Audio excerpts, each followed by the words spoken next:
Just a reminder, test 3 is out there. That's why I'm giving you an hour off of class today, so you have time to work on test 3. That is due at noon tomorrow, so noon December 1st. So make sure you've worked on that. So what we're going to start on today is the next level. We're going to look at what happens when these systems of equations move into 3 variables. So if we have something like this,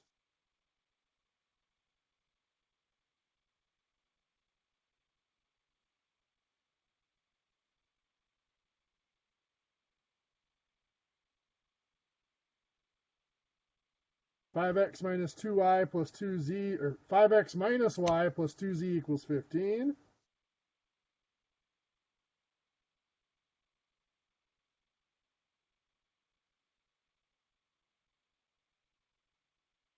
(2x minus 3y minus 2z) equals 11.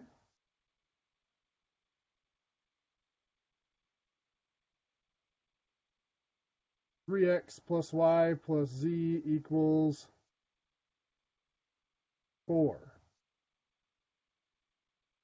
So this is a system of 3 equations with 3 variables. And I'm going to label the equations A, B, and C again, just so I can refer to them quickly.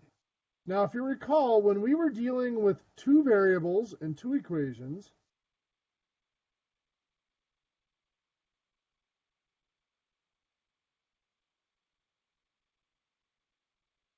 outside of graphing, I mean, we could graph the equations and see where they're intersected, but the algebraic methods we used involved, the first step was reduce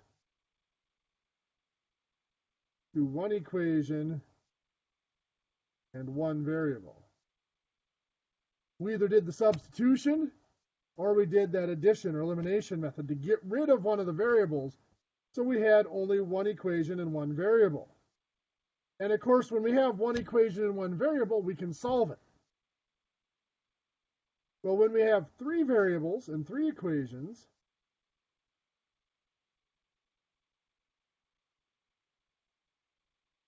now you may have noticed a little bit of a pattern here, a little subtle pattern.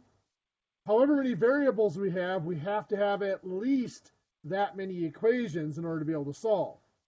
So if we had 3 variables, we have to have 3 equations or we can't solve it. If we had 6 variables, we'd have to have at least 6 equations in order to be able to solve it. And they have to be unique equations. We saw in the 2 variable systems, we have equations that are the same line or equations that are parallel. Those don't work. We have to have unique equations. Well, our first step here is going to be to reduce the 3 variables and 3 equations to 2 equations with 2 variables. Then reduce that to 1 equation and 1 variable, and then solve. Now I did these last 2 steps here in a different color because that's just solving a 2 variable system of equations. So we reduce it from a 3 variables and 3 equations to 2 equations of 2 variables, and then we solve that system. So it's all about reduction, getting rid of a variable to make it a simpler system, and then working from there. So today, the method we're going to look at is we're going to look at the substitution method.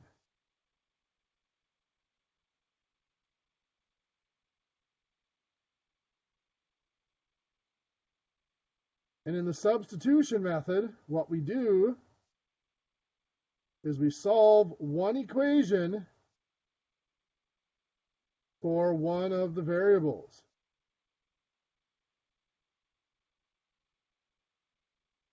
Just like with 2 variables, 2 equations, we find one that's easy to solve for 1 of the variables. And then, that should be step 2, not 3, we substitute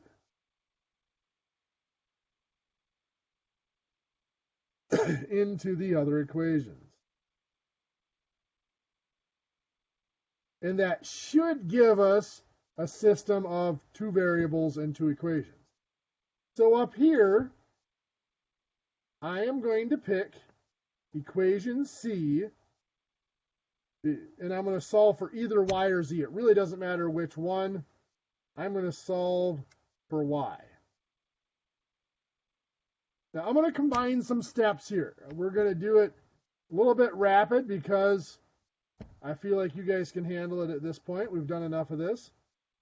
I am going to subtract 3x from both sides, and I am also going to subtract the z from both sides. So what I have here on the left side, the 3x is canceled out. I still have the y. The z is canceled out. So all that's left on the left side is y. On the right side, I have 4 minus 3x and minus z. That is my new equation C. Now it's important that I keep track that that is equation C because this has to be substituted back into both of the other equations. So I have to substitute it back into both equations A and B. So equation A, let's do that one. 5x minus, instead of y, I'm going to put in 4 minus 3x minus z plus 2z equals 15. Now I have to reduce this, solve this a little bit, combine what I can combine. I have to be very careful of this minus here in front of the parentheses. Remember, whenever we have subtraction in front of a parentheses, we treat that as -1 times the parentheses. So I'm going to combine on the left side here. I've got the 5x, that's not going to do anything. I'm going to distribute the -1 through the parentheses. -1 times 4 is -4. -1 times -3x is a positive 3x. -1 times z is a positive z. The 2z is outside the parentheses, so it does not get multiplied. That equals 15 so far. And then I still have some combining to do on the left side. 5x and 3x is 8x. Z and 2z is 3z. I have the -4 equals 15. And I am going to add 4. So I have 8x plus 3z equals 19. That's my new equation A after I have substituted my equation C into it. Now let's take a look at equation B. Equation B is 2x minus 3y. But for y, I'm going to enter 4 minus 3x minus z again. Minus 2z equals 11. Now once again, I have some things I can combine here. I'm going to end up multiplying the parentheses. There's nothing to combine in the parentheses, so I'm going to multiply it by the -3. I'm just going to bring down the 2x. There's nothing to do with that. -3 times 4 is a -12. -3 times a -3x is a positive 9x. And -3 times -z is a positive 3z.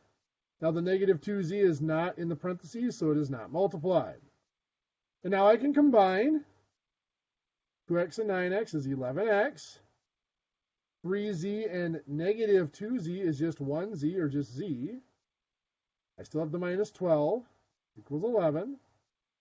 And now I have to add 12 to both sides. Get 11x plus z equals 23. That's my equation B after I substituted in my other equation. So what I have now is a system of equations in two variables and two equations. I have my new equation A, which is 8x plus 3z equals 19. And my new equation B, which is 11x plus z equals 23. Now at this point, this is a two-variable system. I could use substitution again, or I could go to the addition or elimination method. Doesn't really matter which one I use. I'm going to go with substitution again just because equation B is sitting there staring at me with that z really easy to solve for. I'm just going to subtract 11x from both sides. And I get that z equals 23 minus 11x. That's my equation B. I'm going to substitute that back into equation A. So 8x plus 3z, well, z is going to become 23 minus 11x equals 19. Now I have some simplifying, combining to do. All right, the parentheses, there's nothing to do inside the parentheses. So I'm going to multiply by the 3. So I'm going to bring down the 8x, nothing to do with that. 3 times 23 is a positive 69. 3 times negative 11x is a negative 33x. Equals 19 yet. I can still combine here. 8x and negative 33x is a negative 25x.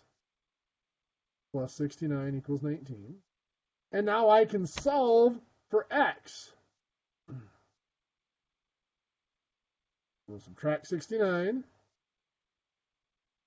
Negative 25x equals 19 minus 69 is a negative 50.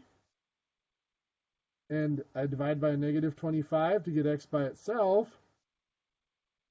X equals 2. So I have found x. All that work, and I only have one variable found so far. We still have to find the other two. Now, fortunately, one of the advantages of this substitution method is it makes it really easy to find the other two. We go back up here. We have this equation B here that is solved for z. So now that I know x, I can put that in here, the 2 in for that x, and I can get z rather quickly. So z equals 23 minus 11 times x. Well, x is 2.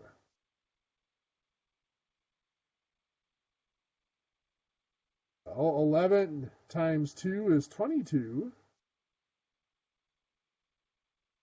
23 minus 22 is 1. Z equals 1. Now from there, I can go back up to my equation C here that I solved at the very beginning. Y equals 4 minus 3x minus z.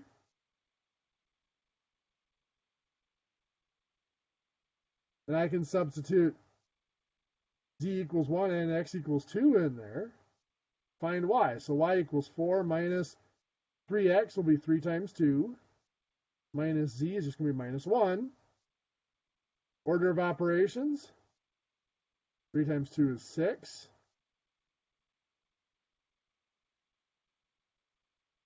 We're going to go left to right. 4 minus 6 is a negative 2.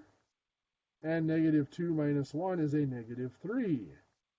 So the solution to this system of equations is x is 2, when y is negative 3, and z equals 1. So you might be looking at this wondering, why didn't we just graph them and see where they intersect? Well, that is a great question. If I wanted to graph with 3 variables,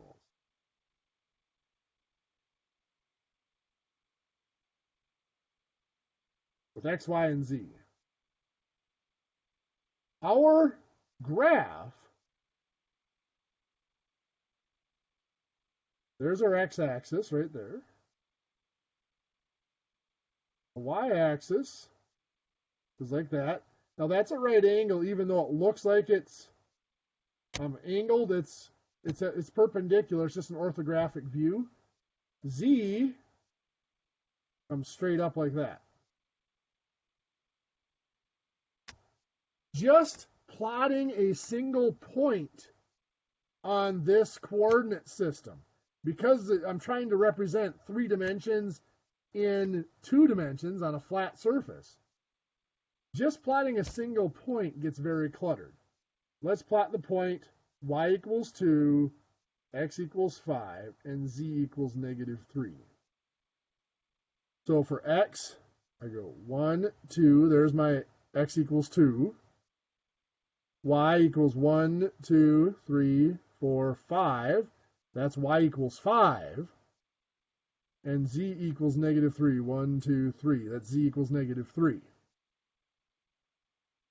To find the single point where they intersect, well, the only way I can make sure I get to that point is I use rectangles. And I find, actually, what I'm making here is a box. So I connect, make that rectangle there between X and Z. Should have done this one first, probably, the rectangle between X and Y. And then I make the rectangle between Y and Z. Now that forms, if I consider the axes here to be the other edges, 3 sides of a box.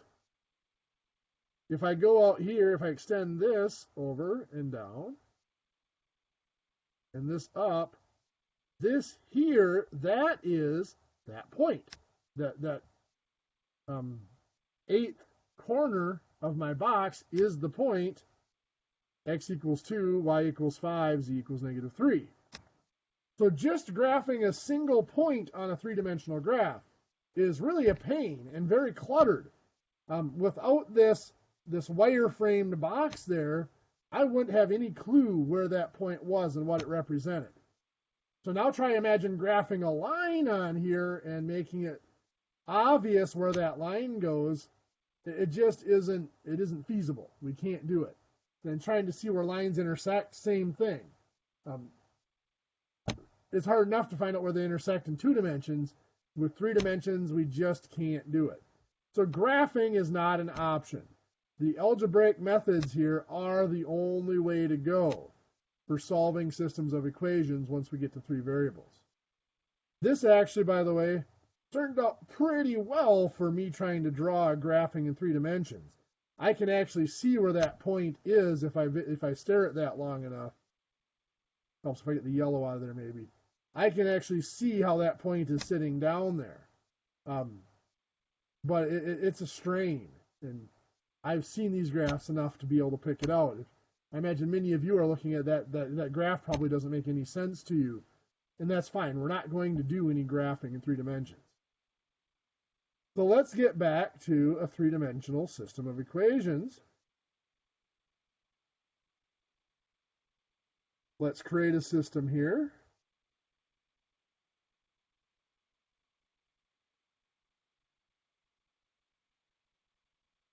So we're going to have 3x plus 2y plus z equals 8. 2x plus 3y minus 3z -1. 5x plus 2y plus 2z is 8. So now if we want to graph or want to solve this, I'm going to label these equations A, B, and C. Remember our first step, step 1, pick one equation to solve for one variable. And here there's an obvious one for that. Equation A solved for z. It's the only variable in this whole system that doesn't have a coefficient on it, which means we don't have to divide by anything when we solve for it. So that'll be an easy one to solve for.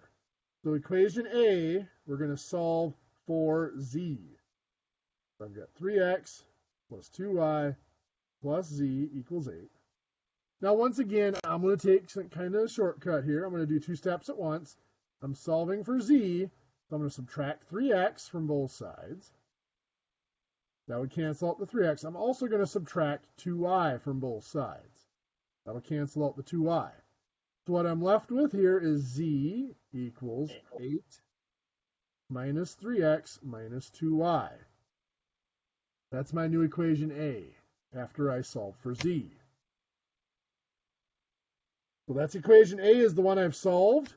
That means I have to go back and put that into each of the other 2. If I put it back into equation A, it ends up canceling everything out. We end up just with a 0 equals 0, basically, is how it ends up. Let's go into equation B here. Equation B, I'm going to put it over here.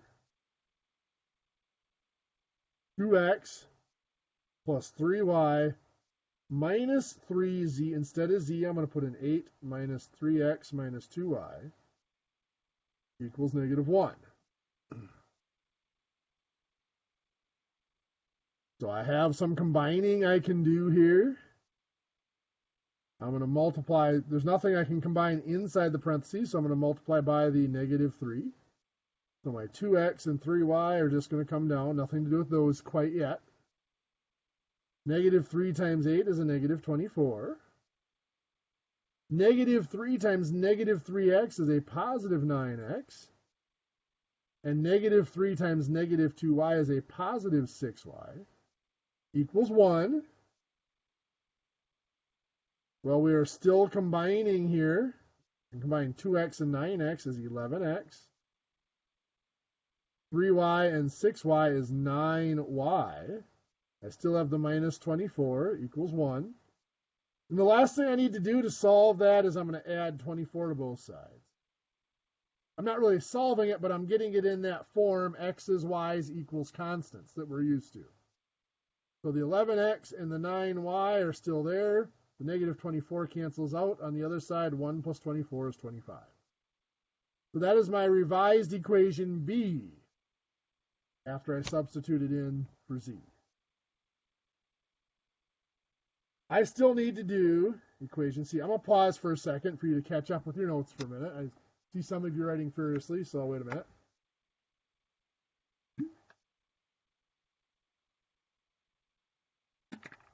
So we still need to go back to equation C and put that expression in for Z, equation A.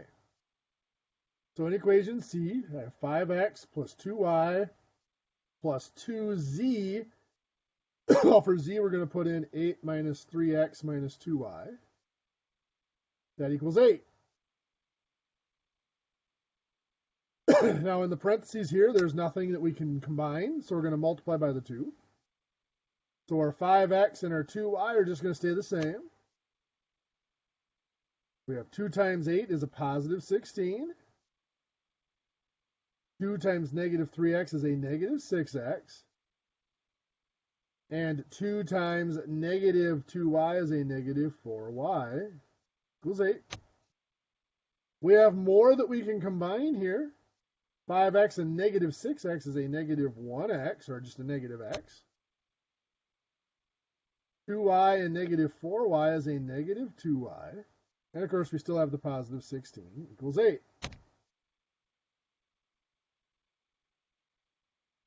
Now I'm going to subtract 16 from both sides to get it into that form again, x's, y's equals constants.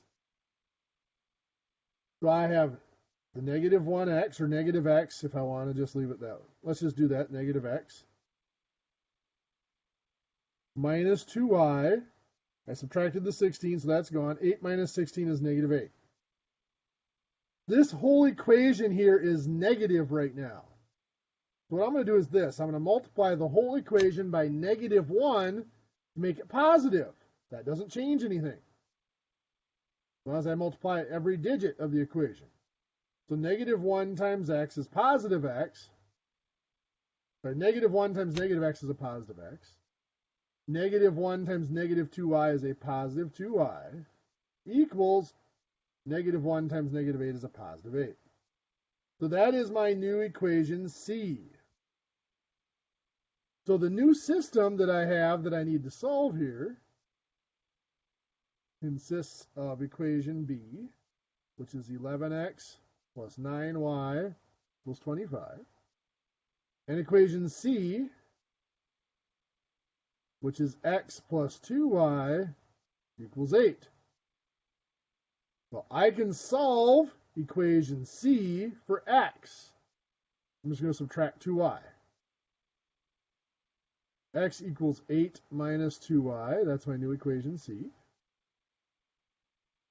I have to put that back into equation B. So 11x becomes 11 times 8 minus 2y plus 9y equals 25.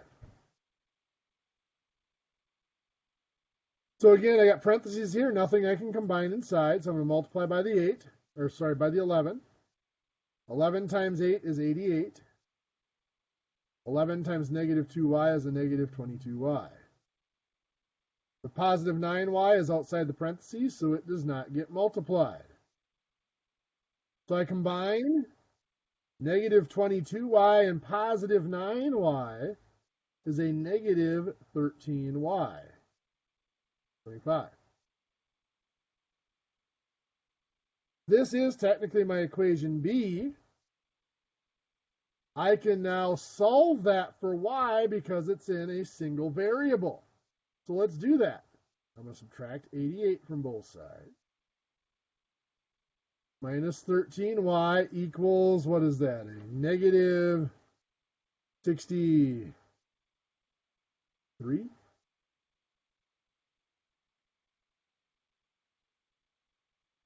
feel like something went wrong here.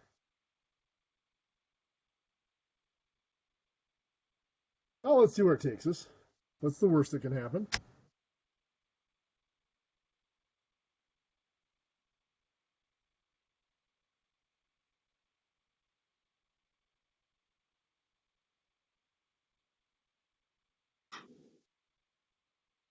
I don't see any blaring mistakes, so we'll keep going with it.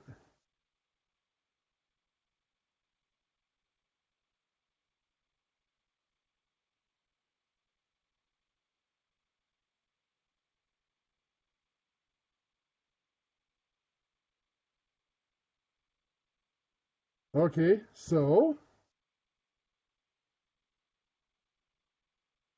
we're going to divide here to solve for y by negative 13.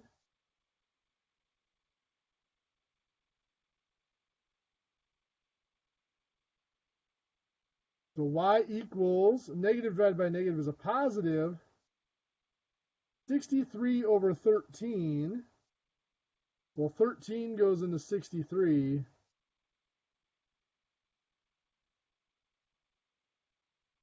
Four times, which would be 52 with 11 left over. So that's a 4 and 11/13. That's y.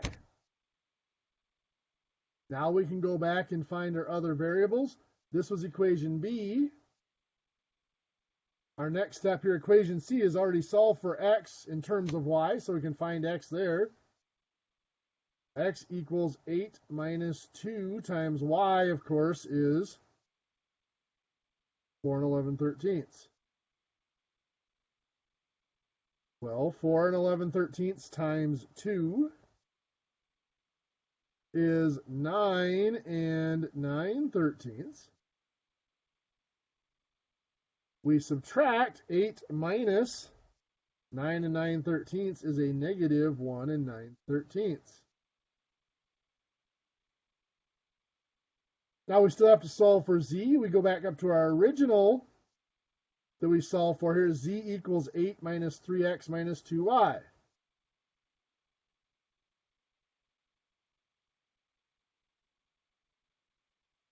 And I put in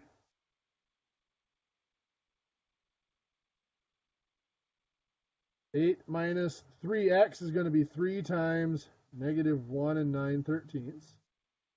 Minus 2y will be, y will be 4 and 11/13.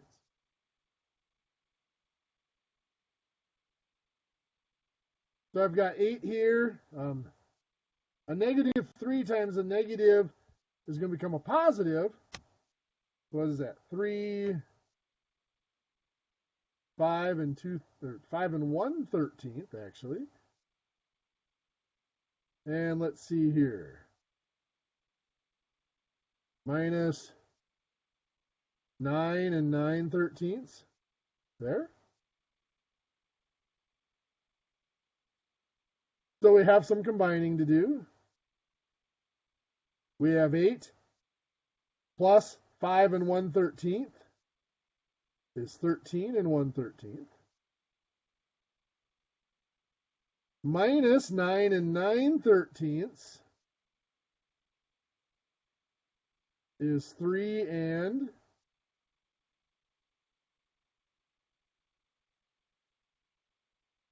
5/13. So our solution, as ugly as it is, it's a solution. X is -1 and 9/13 when y is 4 and 11/13 and z is 3 and 5/13.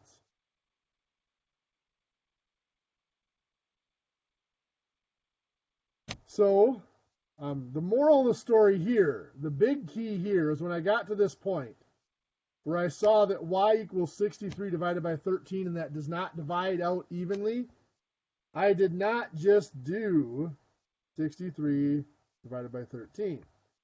Because that decimal, even what the calculator is giving me, is rounded. That actually repeats every 6 digits for this one. It's 4.846153, 8461153, 8461153. It's rounded off. If I tried to use that decimal to find x and z are going to be rounded off because of that. So we need to start, as uncomfortable as we might be with them, as much as we don't want to work with them, we need to start working with the fractions. So when you get something like 63 divided by 13, if it doesn't divide out evenly, treat it as just an improper fraction and reduce it down to that mixed number.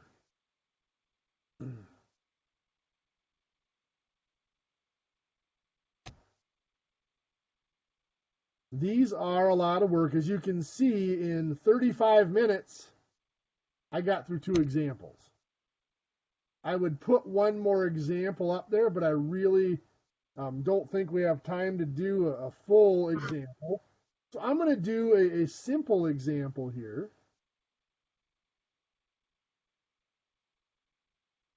So let's do this. 2x plus 3y minus 4z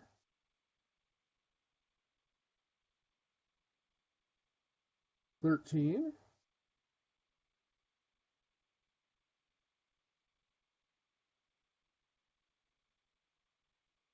(3x plus 5y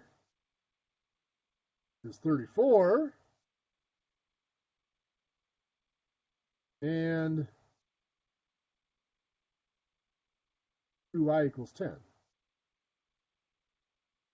So I'm going to label these equations A, B, and C again.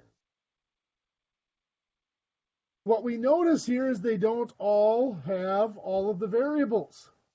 The first one, equation A, has x, y, and z, but the other ones are missing 1 or 2 of the variables in them. This type of system of equations is tailor-made to be solved with substitution. Even if, in the next couple of days, we will look at the addition or elimination method. Actually, Wednesday, because tomorrow we'll go over more examples of substitution. But even if we knew that method and had that method ready to go, this is a system we would want to solve with substitution. Because equation C is already only one variable. I can solve that for y by simply dividing by 2. Y equals 5. I already have one of my variables. Then I can go to equation B with that. 3x plus 5y, well, that's 3x plus 5 times 5 equals 34. Well, 5 times 5 is 25. I can solve this for x. I only have the x variable in it. So I'll subtract 25. 3x equals 9. And I'll divide by 3. Get x equals 3. So I have y equals 5, x equals 3. I can now go back to that first equation and find z. 2x is 2 times 3, plus 3y is 3 times 5, minus 4z equals 13. Combine what I combine. 2 times 3 is 6. 3 times 5 is 15. Now I know technically I just did 2 steps in the order of operations at once. I multiplied working left to right, and I multiplied both of them in the same step. Because they're separated by an addition, I can do that. It won't affect my result. If it was 2 times 3 times 5, I'd have to be careful. Then I'd have to go step by step. Now here then I can combine 6 plus 5 is 21. So 21 minus 4z equals 13. And now I'm ready to solve that. I will subtract 21 from both sides. Negative 4z equals 13 minus 21 is a negative 8. And I'll divide by a negative 4. You get that z equals negative 8 divided by negative 4 is a positive 2. So that gives me the solution is x is 3 when y is 5, and z is 2.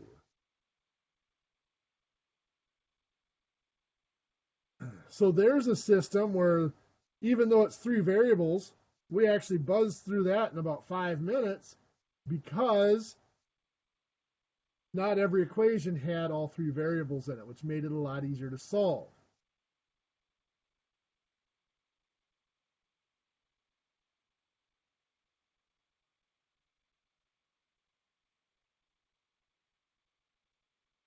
So in Blackboard for today,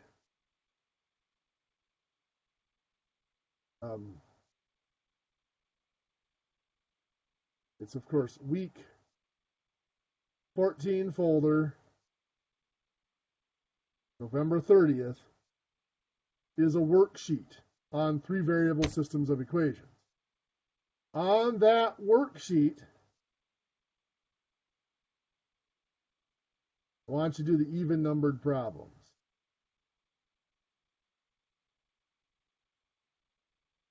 We'll go over those problems in class tomorrow. Make sure that you guys have it down as to how to solve them, and then we'll go on from there. So we have about 9 minutes left here. If you'd like to start, if you have access to that worksheet and would like to start on it, I'll be on the network here to answer questions. Otherwise, since I can see you're all working from home today, if you would like, you are free to go.